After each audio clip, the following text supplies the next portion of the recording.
నమస్కారం NS news కి స్వాగతం. నా పేరు ఉషా. ముందుగా ముఖ్యాంశాలు. పట్టణ పరిధిలోని రైస్ మిల్లులు పలు పరిశ్రమల నుంచి వెలువడే కాలుష్యంతో పట్టణ ప్రజలు తీవ్ర ఇబ్బందులు ఎదుర్కొంటున్నారని పలువురు కౌన్సిలర్లు ధ్వజమెత్తారు. బుధవారం స్థానిక మున్సిపల్ కార్యాలయంలో కౌన్సిలర్ సాధారణ సమావేశం మున్సిపల్ చైర్పర్సన్స్ పతివాడ నూక దుర్గారాణి అధ్యక్షతన జరిగింది. ఈ సందర్భంగా అజెండాలో పొందుపరిచిన అశ్లీల పాటకు సంబంధించిన అంశం కౌన్సిల్ దృష్టికి వచ్చినప్పుడు కౌన్సిలర్ చుండ్రు సుబ్బారావు చౌదరి, కోఆప్షన్ సభ్యులు రెడ్డి రాజాబాబు, పిల్లి శ్రీనివాస్ మాట్లాడుతూ వేలం జరిగిన అనంతరం పాటాదారులు ఇష్టం వచ్చినట్లు చిన్న వీధి వ్యాపారాల వద్ద ఇష్టారాజ్యంగా వసూలు చేస్తున్నారని, గత సంవత్సరం నుండి ఇలా జరుగుతుందని, గెజెట్ ప్రకారం వసూలు చేసే విధంగా బోర్డులు పెట్టాలన్నారు.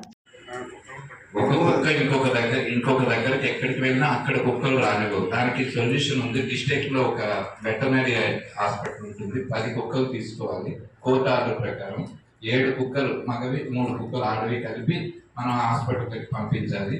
వాళ్ళు మళ్ళీ ఎప్పుడు హెల్దీగా ఉన్నాయని వాళ్ళు ర్యాబిస్ వ్యాక్సినేషన్, తర్వాత ఆపరేషన్, ఫ్యామిలీ ప్లానింగ్ ఆపరేషన్ వాటికి చేస్తారు.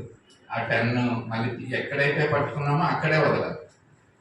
అయితే ఒక్క పిచ్చి కుక్కకు మాత్రమే పర్మిషన్, ఏది మనం దాటిని చంపుతాం. మిగతాది మాత్రం హైకోర్టు ఆర్డర్. అదేదో ప్రైవేట్ లిస్ట్ తీసుకుంటాను, అన్ని దగ్గర బోర్డు నేను అదే చెప్పారండి. ఇప్పుడు గతి లేదండి. సంవత్సరం అయింది. అప్పుడు నేను చేయిస్తాను.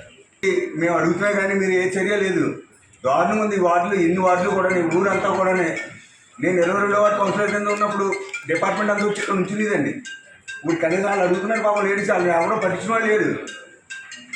మరి డిపార్ట్మెంట్ ఉందో లేదో తెలుస్తలేదు మున్సిపాలిటీ హాలని. ఈసారి అడుగుతామండి. ఇది అది ప్రజల గురించే కదా మనం ఉన్నదే. మీరు చెప్పారు పొల్యూషన్ కంట్రోల్ బోర్డు వాళ్ళని పిలిపించారు.